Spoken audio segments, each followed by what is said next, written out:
mampu mendongkrak perolehan suara atau katakan menjadi pemenang di dalam pemilu. Namun hingga saat ini sebenarnya kan dari P3 sendiri belum mengajukan siapa yang akan menjadi capresnya begitu kan? Sudah ada 8 nama ya, tapi belum ada yang pasti begitu. Iya, Mas? dengan kondisi seperti sekarang saya kira memang agak sulit bargainingnya. Ya berbeda dengan PKB ya. PKB memang pada akhirnya dengan perolehan suara 9% pasti lebih mempunyai bargaining. Oh ya, mungkin pada akhirnya ini partai-partai poros tengah seperti PKB dan sekarang ini P3 ini mulai mencuat ini. Karena mereka tahu kalau mereka mempunyai suara yang bisa didekati oleh partai lain. Mungkin juga membahas apakah mungkin Pak Emron PKP sebagai waketum dari P3 ini sendiri bisa menggantikan dari Surya Dharma Ali. Sesaat lagi ya Dias ya, kami akan membahasnya. Tetaplah bersama kami di Wakil Pilihan Rakyat.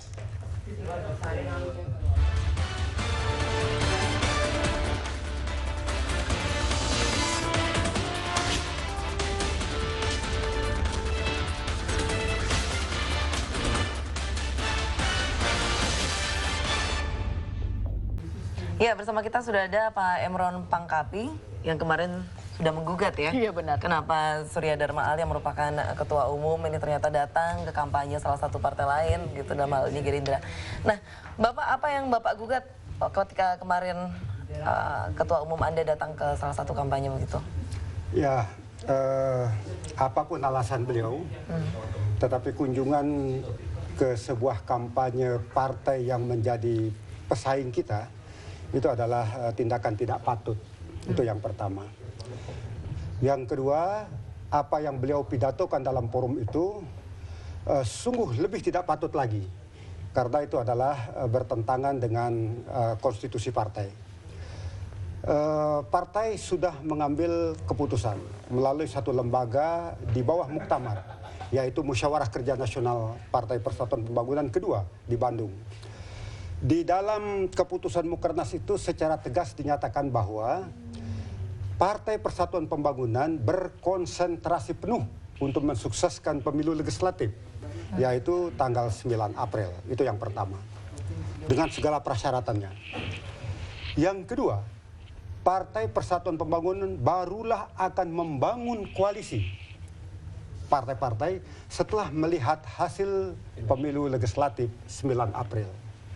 Dan yang ketiga adalah tokoh-tokoh yang dijaring atau patut dijaring, atau dalam bahasa talent scoutingnya adalah 7 tokoh yang disiapkan oleh Partai Persatuan Pembangunan yang disiapkan untuk menjadi calon presiden dan atau wakil presiden. Termasuk Pak Surya Dharma Ali masuk kategori itu. Tetapi tidak untuk dilakukan sekarang. Baik, kalau kita melihat dari sikap partai memang ini kemudian menyalahi kesepakatan bersama atau hal-hal yang bersifat konvensional dalam kepartaian. Tapi kalau kita melihat untung rugi sebenarnya ketika merapat ke Gerindra nggak rugi juga loh Pak. Karena kenaikan angka Gerindra ini sampai 7% pada tahun ini. Anda tahu Partai Persatuan Pembangunan dan Gerindra. P3 itu partai lebih besar dari Gerindra hari ini. Posisi kita adalah 5,3%. Gerindra itu hanya 4%. Yang sepatutnya datang itu adalah Gerindra datang kepada partai yang lebih besar. Bukan kita yang datang kepada partai yang lebih kecil. Itu yang pertama. Yang kedua, tidak ada di belahan dunia ini ada ketua umum sebuah partai politik datang ke forum kampanye partai pesaingnya. Logika apa yang dipakai sebagai pimpinan partai? Baik. Itu yang membuat terjadi demoralisasi seluruh jajaran partai. Dewan Pimpinan Pusat, Dewan Pimpinan Wilayah, cabang, anak cabang sampai ranting. Bahkan ada caleg-caleg yang membanting bendera mereka, membanting baleho mereka. Karena buat apa sedang bertempur, panglima perangnya menyerahkan lehernya kepada pesaingnya. Sudah Anda komunikasikan belum ke Pak Surya Dharma Ali? Kita memang terkejut-kejut dengan zigzag politik yang dilakukan oleh beliau. Karena beliau mengambilkan putusan itu tanpa sepengetahuan siapapun di DPP partai, kecuali mereka bertiga, yaitu Pak Kiai Nur Muhammad Iskandar dan Pak Jan Farid. Tetapi yang kita tahu bahwa yang membawa-bawa itu adalah Pak Jan Farid, di tengah keluguan ketua umum ketika pada masa itu. Tetapi apapun alasannya, kalkulasi apapun yang dilakukannya, tidak tepat dan itu melanggar etika kita berpartai. Pak Emron. Dan itu melanggar fatsun politik. Iya, Pak Emron, sangat dihargai apa yang dilakukan oleh Bapak Emron sebagai waketum, berani menggugat seorang ketua umumnya. Oh, iya. Tapi kenapa sekarang dilakukannya? Apakah memang karena perolehan suara dari P3 ternyata tidak sesuai ekspektasi bahwa Surya Dharma Ali tidak bisa menggaters voters yang lebih banyak lagi? Peristiwa ini kan terjadi 23 Maret. Berita online sepanjang hari itu, media televisi seluruh termasuk TV One, itu sudah menggelora protes berbagai, bahkan saya sebagai wakil ketua umum bidang internal mendapat mungkin lebih dari ratusan SMS dan protes yang dilakukan oleh Dewan Pimpinan Wilayah. Kita cepat mengambil keputusan. Pada hari itu juga kita buatkan siaran pers ke seluruh media bahwa tindakan yang dilakukan Ketua Umum adalah tindakan pribadi. Yang kedua, kita tetap konsisten kepada putusan Mukernas.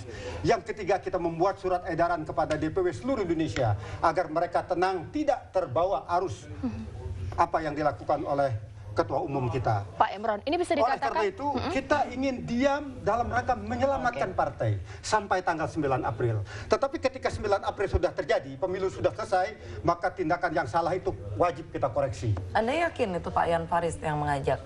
Pak Yan Farid kan tidak ada jabatan apapun di P3. Beliau itu adalah tokoh Betawi, warga P3 yang kebetulan di-endorse oleh P3 sebagai Menteri Perumahan Rakyat ketika Menpora kita Pak Soeharto Monarva mengundurkan diri. Tidak ada jabatannya di kepartaian. Anda boleh lihat ini susunan DPP partai. Oke. Ya. Ya. Tidak ada, beliau tidak wakil ketua umum partai, beliau tidak majelis pakar partai, dia hanya anggota biasa. Tetapi dalam pembentukan opini di berbagai media disebut sebagai wakil ketua umum, disebut sebagai ketua majelis dewan pakar. Beliau ini kan bisnismen yang kita rekrut untuk menjadi Menpora, di-endorse oleh P3. Pak Emron, kalau benar Surya Dharma Ali ini dimaksudkan, kira-kira siapa yang bisa menggantikan? Pak Surya Dharma Ali itu memiliki figur yang sangat besar bukan persoalan dicintai. siapa yang menggantikan. Yang utama bagi kita adalah persoalan mengangkat kembali harkat dan martabat Partai Persatuan Pembangunan. Salah satunya dengan Partai cara ini menggugat. adalah partai besar. Partai ini punya sejarah yang panjang. Partai ini pernah menjadi partai Islam terbesar di dunia, bukan di Indonesia. Mengalahkan partai PAS, partai Refah, menjadi partai terbesar di dunia pada era tahun 97 yang lalu. Baik. Partai sebesar ini diperlakukan seperti itu. Iya, Pak Sungguh Emron. naif. Iya, Mas Heri ini melihat partai poros tengah bukannya semakin mendekat, malah kisruh-kisruh di internal partai. Melihatnya seperti apa nih Mas Heri dulu? Gini, saya kira memang ini menjadi jelas ya ketika Pak Emron hadir di studio memberikan penjelasan secara langsung. Saya menangkap apa yang disampaikan oleh Pak Emron adalah ada sebuah inkonsistensi yang dilakukan oleh SDA. Karena apa? 8 nama yang dirilis oleh P3 ketika Mukernas ya di Bandung, salah satunya adalah beliau sendiri, lalu kemudian ada nama Jokowi di situ. Ya. Nah, sementara dalam perjalanan politik kita tahu Jokowi kemudian diusung oleh PDIP, lalu kemudian Pak SDA justru merapatnya ke Prabowo, yang nama Prabowo itu tidak ada di dalam 8 nama itu. Saya kira inkonsistensi itulah yang kemudian dikejar oleh teman-teman yang ada di P3. Artinya apa yang dilakukan oleh SDA tidak sesuai dengan amanat dari Mukernas. Itu satu menjadi catatan. Saya kira memang ini adalah sebuah senjata saya kira untuk melakukan evaluasi terhadap SDA. Karena memang Mukernas itu kan adalah forum tertinggi partai juga saya kira ya. Ketika itu dilanggar maka yang melanggar harus bertanggung jawab. Kebetulan yang melanggar adalah ketua umum. Begitu ya Pak. Lalu kemudian begini, kemudian apakah kehadiran Pak SDA di dalam kampanye partai Gerindra akan kemudian melucuti suara perolehan dari P3. Saya mempunyai rilis survei yang dilakukan oleh Polkom Januari Februari yang lalu terkait dengan Partai Islam. Ini kita bisa lihat misalnya di sini. Kalau kita lihat di sini bahwa perolehan suara P3 menurut hasil survei Polkom di situ 9,2%. Ya. PAN malah 9,7%. Ini kita lakukan Januari Februari yang lalu. Nah, justru PKB 5,4%. Tapi saya kira memang yang dikhawatirkan oleh Pak Emron tadi, ketika ada peristiwa politik seperti itu, pada akhirnya suara yang tadinya ke P3 bisa jadi larinya ke PKB. Ada sebuah itu yang dikhawatirkan dari Bapak. Saya kira ini potret yang kita lakukan 1 bulan yang lalu. Nah, saya kira memang dalam kondisi seperti ini memang pada akhirnya apa yang kita baca bahwa P3 merapat kepada Gerindra, saya kira terbantahkan hari ini karena dinamika internal ya yang terjadi di P3. Saya kira memang pada akhirnya kita lihat apakah apa yang digalang oleh Pak Emron dan kawan-kawan yang mengatakan bahwa SDA inkonsistensi terhadap hasil Mukernas ini akan berhasil misalnya. Nah, ini nanti saya kira memang pada akhirnya sikap P3 terhadap koalisinya arahnya kemana, apakah ke klaster PDI atau klaster Golkar atau klaster Gerindra atau membentuk klaster baru, ya klaster baru dari partai-partai Islam karena suara partai Islam sangat signifikan yang diinspirasi oleh PKB, PAN, P3, sebenarnya P3 naik Pak suaranya dari 5,3% sekarang kalau kita lihat hasil quick count ya sekarang mendekati 7%. Artinya ada kenaikan tapi kenaikannya tidak sesignifikan suara PKB. Tapi kalau misalnya mengacu pada hasil yang kami lakukan di Polkom mestinya bisa mendapat 9%-an gitu seperti itu. Tapi pertanyaannya sebenarnya adalah seberapa kuatkah hubungan antara variabel tentang tadi ini yang Mas teliti, misalnya elektabilitas partai dengan kemudian inkonsistensi sikap ataupun juga manuver partai. Saya kira begini, P3 termasuk partai yang pada masa kampanye ini masuk pada sebuah kontestasi yang rumit ya. Kemudian yang muncul panggung depan tadi seperti disampaikan, tidak lazim memang ketua umum partai itu hadir di dalam kampanye partai lain. Tadi sudah dipertegas ya, ternyata memang analisa kita hampir sama dengan Pak Imron. Bukan hanya tidak lazim, memang itu secara psikologis akan mempengaruhi semangat internal ya, semangat caleg-caleg yang ada sampai di tingkat desa, di ranting. Karena apa?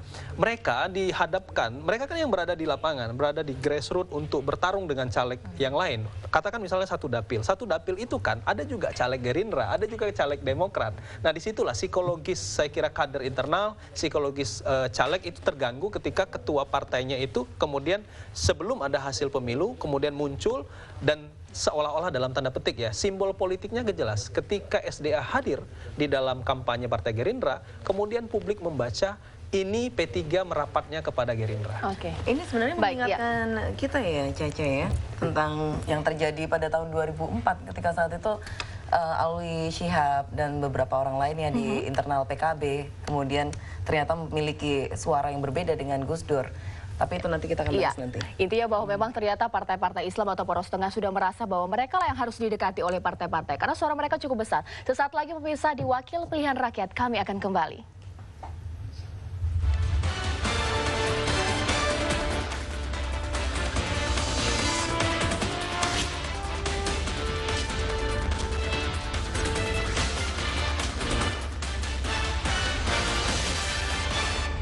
Ini pemirsa, kembali lagi di Wakil Pilihan Rakyat. Saya sudah memiliki grafis perolehan suara sementara atau quick count tahun 2014. Tapi mungkin saya akan membahasnya dengan apa yang kemudian terjadi di 2004 dan kemudian terjadi di 2009. Ini kalau kita bisa katakan bahwa ada yang kemudian, Mas Heri, kalau kita melihat ke 2004, ini merupakan perolehan suara nasional untuk tahun 2004. Warnanya kemudian yang bisa diinformasikan ke 2009 saja dulu. Suara provinsi. Dari petanya saja bahwa kita melihat warnanya ini tersebar merata 2009, tapi dimayoritasi oleh Partai Demokrat berwarna biru. Kemudian ini menjadi sesuatu yang cukup membuat kita terkejut bahwa di 2014 kembali lagi bahwa apa yang kemudian menjadi kantong suara partai sebelumnya di 2004 kemudian berubah di 2014. Kita kemudian ke Sumatera Utara terlebih dahulu. Ini menarik Mas Heri, bahwa di Sumatera Utara, di Medan khususnya pemirsa, bahwa yang kemudian ini menjadi yang terbesar memperolehan suara adalah Partai Golkar. Kalau dalam catatan di Sumatera Utara sebelumnya ini Partai Demokrat. Kita tahu bahwa Sumatera Utara merupakan kantung suara Golkar. Apa yang kemudian membuat bahwa pada akhirnya kembali lagi ke basis suara awal, Mas Heri? Kalau kita melihat komposisi ya, memang di 2009 itu kalkulasi Partai Demokrat itu sebarannya di Sumatera lalu kemudian sebagian Jawa, ya.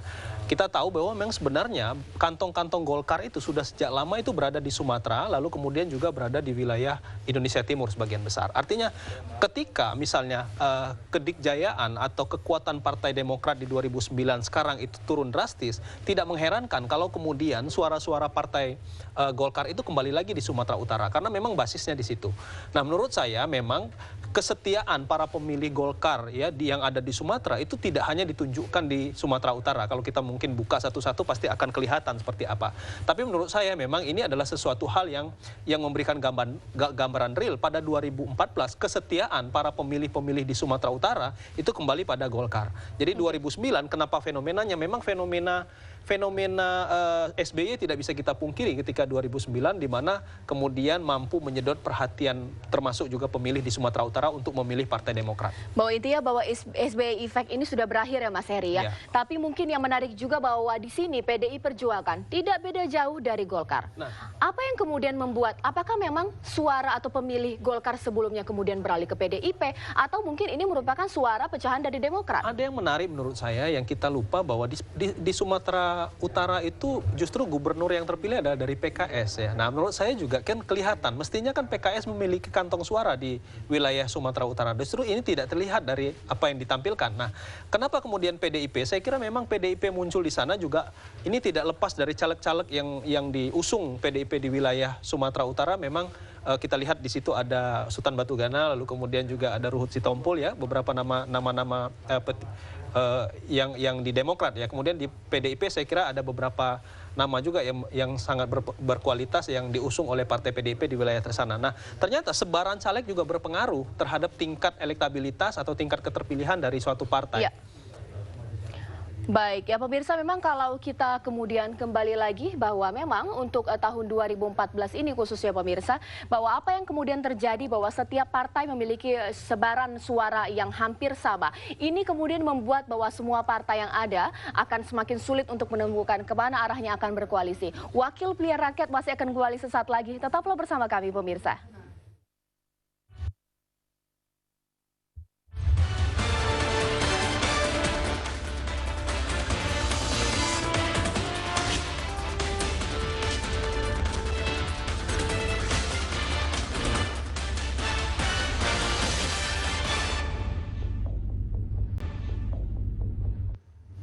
Dalam kampanye akbar Partai Gerindra 23 Maret 2014 lalu di Gelora Bung Karno Senayan, Jakarta, Surya Dharma Ali menyebut semakin jatuh cinta kepada Prabowo. Ya, tanpa sungkan ia menyebut P3 mendukung Prabowo menjadi presiden.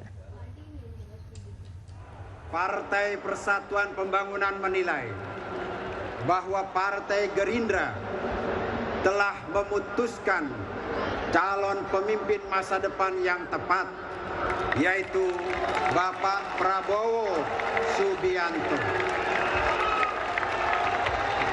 Saya semakin jatuh cinta untuk Indonesia Raya.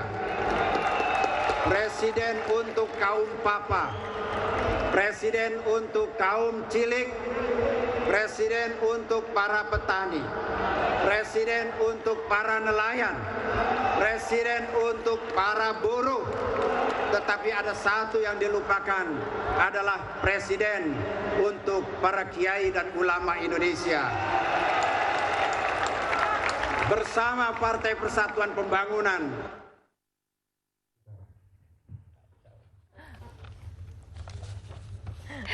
Ya, Panas nih Pak Imron ya. iya. Pak Imron, Studio tiba-tiba jadi iya. panas mungkin. P3 merupakan partai yang tua kalau gitu saya katakan, partai berlambang Ka'bah, kemudian mendekat ke Partai Gerindra, pendukung suara ekonomi ke bawah, tapi juga tidak sepaham secara ideologi dengan P3. Melihatnya saya tahu pasti Bapak panas sekali. Ya, soal kita akan berkoalisi dengan pihak mana itu tergantung dari sudut mana kita melihatnya, sepanjang untuk kepentingan bangsa dan negara. Dalam sejarahnya misalnya, P3 kan pernah bersama PDIP ketika Pak Hamzah sebagai wakil presiden. Karena itu ke depan juga kita akan membuka ruang. Tetapi yang paling ideal adalah tentu mengukur dulu kekuatan partai-partai yang berbasis Islam. paling tidak agar kita dapat membangun semacam kekuatan Islam di Republik ini. Kalau hari ini kita sudah bisa menghitung karena pemilu sudah selesai. Andai kata partai-partai Islam dan partai berbasis Islam yang keempat ini bergabung, maka posisinya sudah di atas 20%. Posisi sudah di atas 20%. Sudah bisa mencalonkan capres. Nah, hal semacam inilah yang semestinya kita bahas pasca pemilu legislatif.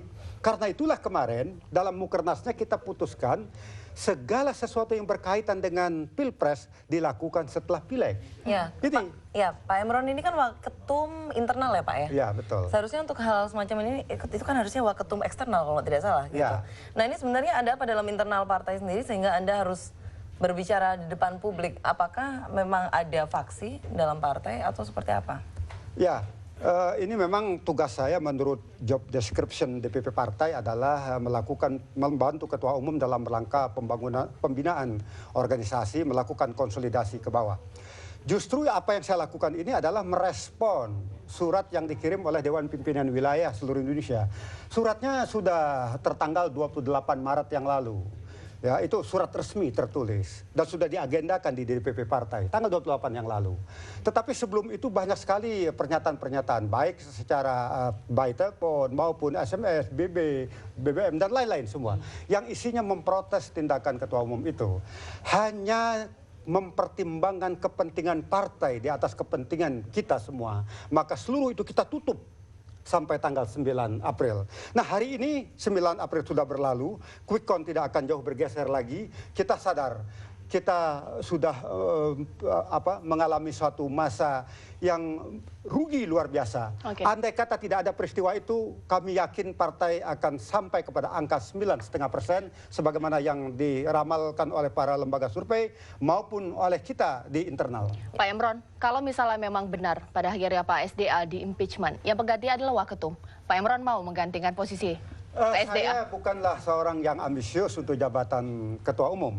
Tetapi ada 4 wakil ketua umum di DPP Partai, yaitu saya wakil ketua umum bidang internal, Bapak Lukman Hakim Saifuddin wakil ketua umum bidang eksternal, kemudian Bapak Hasrul Azwar wakil ketua umum bidang pemenangan pemilu wilayah Indonesia Barat, dan Bapak Suharso Monoarfa ketua bidang pemenangan pemilu Indonesia Timur. Dipersilahkan kepada mereka-mereka. Saya malah memberi jalan. Iya, dia. Kalau tadi di sana Mas Heri sudah senyum-senyum. Ayo, sebenarnya ada apa ini Mas? Kenapa senyum-senyum ini kenapa? Apakah nggak mungkin tidak ambisius atau seperti apa ini? Iya, di dalam dinamika internal partai politik, saya kira kursi ketua umum itu selalu menarik kader ya, menarik perhatian kader ya. Kalau saya kira memang pada akhirnya kalaulah kemudian jalan ya, saya kira ini kan pertanyaan besar yang sedang dilakukan oleh Pak Emron ya. Kenapa perilaku politik yang ditampilkan oleh SDA seperti itu? Nah, saya kira memang mekanisme internal partai lah ya, saya kira kembali kepada itu. Apakah kemudian anggaran dasar dan anggaran rumah tangga P3 memungkinkan seorang wakil ketua umum dari 4 tadi untuk langsung otomatis menjadi ketua umum misalnya? Saya kira memang itu yang paling tepat. Nah, tinggal lagi ya, saya kira memang dalam situasi seperti sekarang, sebaiknya P3 saya kira melakukan konsolidasi internal ya. Karena apa? Dimanapun dalam kondisi seperti sekarang, P3 akan tetap dilirik oleh ketiga klaster tadi, jadi untuk diraih. Apalagi tadi sudah dipertegas oleh Pak Emron bahwa histori kita mengatakan bahwa PDIP ya, Bu Mega itu pernah berpasangan dengan Pak Hamzahas. Ini tidak terbantahkan. Kalau kita cermati memang nama calon presiden PDI yang sekarang diusung ya, Joko Widodo itu direkomendasikan salah satu capres P3 hasil Mukernas Bandung itu. Nah ini menurut saya inilah yang menjadi pintu masuk gitu loh untuk dalam tanda petik sesuai dengan judul yang ada di TV One, Surya Dharma digoyang. Jadi saya kira memang arahnya ke sana. Gitu. Saya kira memang yang paling tepat keempatnya ini ya, kalau memang nanti memang kan kuncinya di DPW ya Pak ya, bagaimana kemudian aspirasi di daerah, lalu kemudian kalau memang mengarah ke sana, saya kira sudah saatnya dilakukan konsolidasi internal. Ya, kalau di ADART memang disebutkan seperti itu ya, jika pimpinan tidak mengikuti aturan partai, maka sangat mungkin untuk diturunkan atau dimakzulkan dalam hal ini dan digantikan oleh waketum. Nah, pertanyaannya ketika Surya Dharma Ali yang sudah memimpin sekian lama dengan mungkin nostalgia yang baik juga begitu ya, memori-memori yang baik lah. Kalau kata Anda tadi kepemimpinannya cukup baik dan partai lumayan adem gitu untuk beberapa tahun ini. Apakah kemudian nanti akan tega untuk memberikan sanksi semacam itu kepada Surya Dharma Ali? Ya, saya ingin mencatat bahwa sebetulnya kepemimpinan kolektif yang dipimpin oleh Pak Surya Dharma Ali memimpin partai jauh lebih baik daripada masa-masa yang lalu. Bahkan ketika kita menghadapi pemilu 2014 ini, kami mencatat inilah situasi yang paling terbaik yang pernah dimiliki oleh P3 ketika menghadapi pemilu. Kami tidak ada konflik internal, pembinaan organisasi sangat baik, kemudian penetapan caleg tanpa ada konflik yang berarti, dan begitu juga kesiapan kami menghadapi kampanye kemarin. Bahkan terus terang, faktor Pak Surya Dharma Ali sebagai Menteri Agama juga sangat membantu konsolidasi pembinaan partai di tingkat daerah. Karena itulah kami yakin ini posisi yang sangat baik ketika menghadapi pemilu 2014. Kita tidak heran ketika lembaga-lembaga survei menyebut kita antara 4-5%, bahkan ada lembaga survei menyebut 9%. Ingat, pada masa lalu, pemilu 2009 yang lalu, P3 itu disurvei hanya 1,9%. Tetapi kami mampu mendapat 5,3%. Pemilu sebelumnya di bawah kepemimpinan Pak Hamzahas, survei hanya 1,7%. Tapi kami mampu mendapat 7%. Hari ini survei menyebut kami 5,4%. Karena itu kami yakin mendapat 12%. Karena itu di buku standar kampanye kita kirimkan itu hasil lembaga survei itu untuk memotivasi para kader partai bahwa kita insya Allah akan mencapai 12%. Tetapi di internal kita memang ada angka moderat, yaitu 9%. Nah, angka ini setelah kita gambarkan, insya Allah akan menjadi kenyataan. Hanya sayang ketika di ujungnya terjadi peristiwa yang demikian. Baik, ya, Anda anggap inkonsistensi tadi mempengaruhi begitu ya? Ini sangat berpengaruh. Dan ini adalah perilaku politik. Ini zigzag politik. Nah, Mas zigzag seperti ini tidak boleh dibiarkan. Karena masih ada agenda berikutnya. Agenda berikutnya adalah Pilpres. Bagaimana sebuah partai yang begini hebat, pengambilan keputusannya dilakukan dengan cara zigzag semacam ini. Oke, baik. Tapi kalau kita ngomong-ngomong mengenai Pilpres, itu yang paling penting kan sekarang bahwa kita meninggalkan mengenai partai, bahwa kita akan berbicara mengenai ketokohan. Apa mungkin pada akhirnya P3 bisa memunculkan tokoh yang bisa menyaingi seorang Surya Dharma Ali yang sangat megang kalau misalnya di Indonesia. Tetapi sesaat lagi pemirsa, pilihan Wakil Rakyat masih akan kembali sesaat lagi. Tetaplah bersama kami.